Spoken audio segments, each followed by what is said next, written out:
The market in 2026 is setting up to be a huge opportunity, especially in tech and AI, but most investors will miss it because they only watch headlines and chase yesterday's winners. Today I'm breaking down 3 stocks that sit right at the center of massive trends: quantum computing, customer engagement, and AI-driven cloud infrastructure. We're not guessing here. We're looking at business models, numbers, and real catalysts, so you understand what you own and why you own it. This is not financial advice. It's for education only. Always do your own research before investing. If you're serious about building wealth, hit subscribe and tap like. This channel is for people who want to think like business owners, not day traders chasing noise. Let's start with stock number 1, IonQ, ticker IonQ. You might think quantum computing is still science fiction. For many companies, it still is. But IonQ is one of the few pure plays where quantum is already turning into real contracts and real revenue. This is not a chip stock. This is a platform bet on the next generation of computing. Here's what matters. IonQ is winning government and enterprise deals. That's key. These are long cycle customers. They are using IonQ systems for optimization problems, cybersecurity research, and advanced AI workloads. Quantum is still early, but these customers are already testing and starting to move into early production. IonQ also has powerful partners. Its systems are available through major cloud platforms like Amazon's Quantum Service and Microsoft's Quantum Platform. That means companies can access IonQ to the same cloud where they already run their AI and data tools. That is a big distribution advantage. Now, let's talk numbers and mindset. Think like a business owner, not a trader. Revenue is still small compared to big tech, but it is growing off a low base, and the company now has better visibility. Customers are moving from short tests to longer commitments. That matters for planning and valuation. Right now, IonQ is not profitable. EPS for the full year is expected to be negative. The company is spending heavily on research, hardware, and talent. That's normal for a deep tech company at this stage. Free cash flow is also negative. So if you buy IonQ, you are not buying today's earnings. You are buying future potential. On valuation, the stock looks expensive on simple ratios. Price to sales is very high. Traditional metrics like PE and free cash flow multiples look ugly, but that's often true for early stage, high growth tech. The key question is, does the potential justify the risk? Analysts covering the stock see strong upside from here. The average price target is almost double the current price, with a strong buy rating from most analysts. They expect revenue to ramp meaningfully in the coming years as quantum slowly moves from research into real-world use.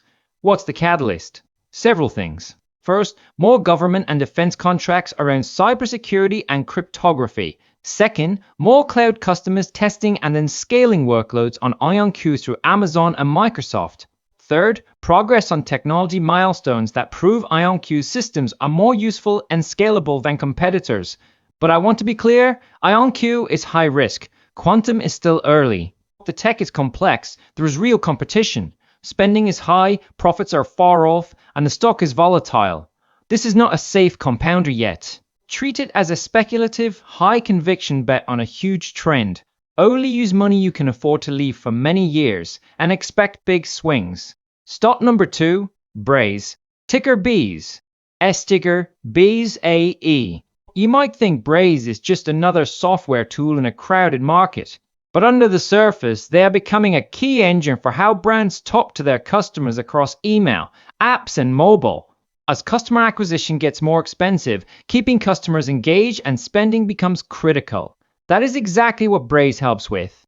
Braze runs a customer engagement platform. Think of it as a brain that decides which message should this user see, on what channel, and at what time. It helps brands send personalized emails, push notifications, and in-app messages that fit each user's behavior. The goal is simple: better engagement, higher retention, and more lifetime value per customer.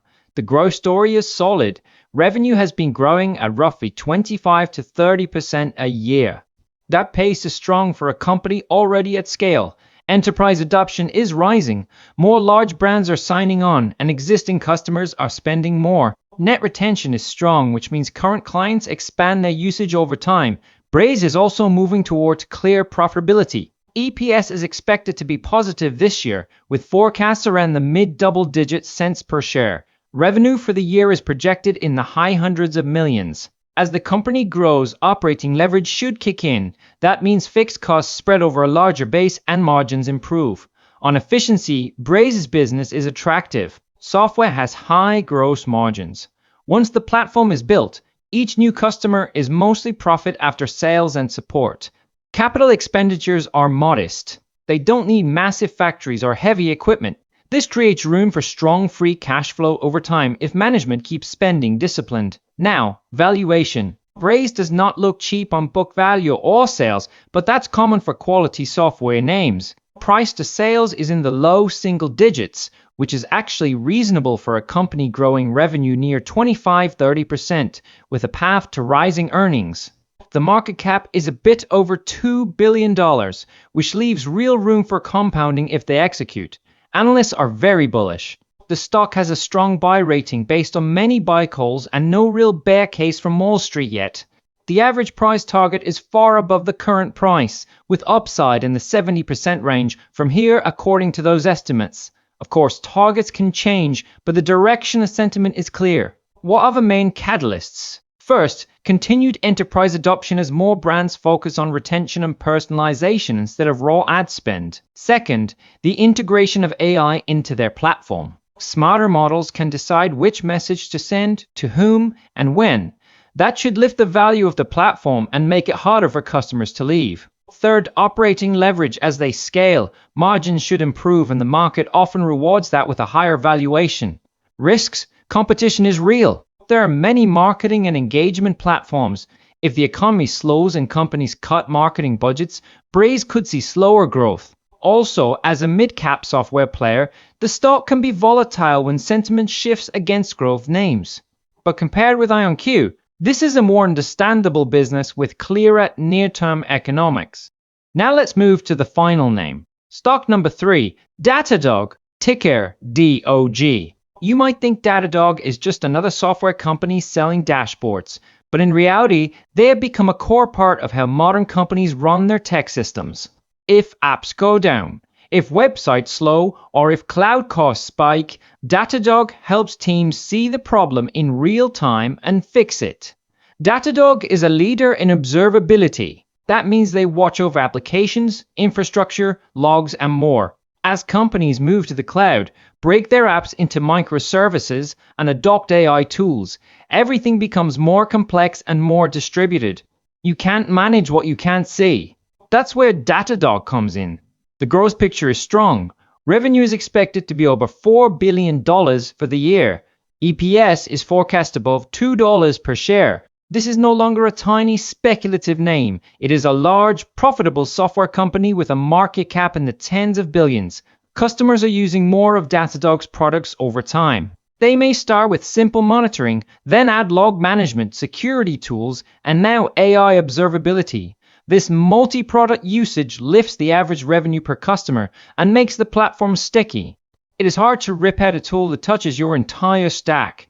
On efficiency, Datadog enjoys high gross margins. That's typical for cloud software. Free cash flow is strong relative to earnings, and while the valuation looks high on a PH basis, that's partly because the company reinvests and still grows fast. The PA is in the hundreds, which would be crazy for a slow grower, but less so for a premium, high-growth platform name. Enterprise value to revenue is in the low teens. That's rich, but again, the question is, how durable is growth? Analysts expect continued double-digit revenue expansion, rising earnings, and solid free cash flow.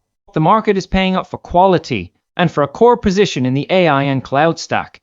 Analyst sentiment is very positive. Datadog has a strong buy rating, with the vast majority of analysts calling it a buy. The average price target sits well above the current price, with upside in the high 60% range based on recent estimates. What are the key catalysts? First, AI. As more companies deploy AI models in production, they need new tools to track performance, cost, and security issues. Datadog has been rolling out AI monitoring and related products to serve that need. Second, security. They are moving deeper into security monitoring, which expands their total market and wallet share. Third, their history of beating earnings and raising guidance. This builds trust and draws in long-term investors. Risks? Valuation. Datadog is not cheap. If growth slows even a little, the stock can pull back hard. Competition is also intense from both legacy players and newer startups. And in a severe downturn, some customers may trim software spending. But compared to many names in tech, Datadog already has scale, profits, and a broad product line, which lowers risk relative to smaller, unproven players. So, which of these three is the most explosive and riskiest? That's clearly IonQ. IonQ is tied to a huge strategic trend, quantum computing and its role in AI, security, and complex optimization. If quantum delivers on even part of its promise, early leaders could see huge gains over the next decade. But you must understand the risk. Revenue is small. Losses are large. The tech is hard and the timeline is uncertain. This is not a bond substitute. It's a moonshot. If you choose to invest in IonQ, treat it as speculation inside a diversified portfolio. Size it small. Think in years, not months. Only put in money you can afford to see move up and down a lot without losing sleep. Braze and Datadog, by contrast, are more grounded in today's reality. Braze sits at the center of modern marketing and customer engagement with clear revenue growth and a path to stronger profits. Datadog is already a core piece of the cloud and AI infrastructure stack with scale, profits, and steady expansion. Here's the big picture. The key is to stay disciplined. Think like a business owner. Focus on revenue growth, earnings power, free cash flow, and real competitive edges. The market votes on price in the short term, but in the long term, it weighs business quality and execution. If you found this helpful, hit like, subscribe to the channel, and share this with a friend who's trying to invest smarter. Invest wisely, stay focused on what matters, and I'll see you in the next one.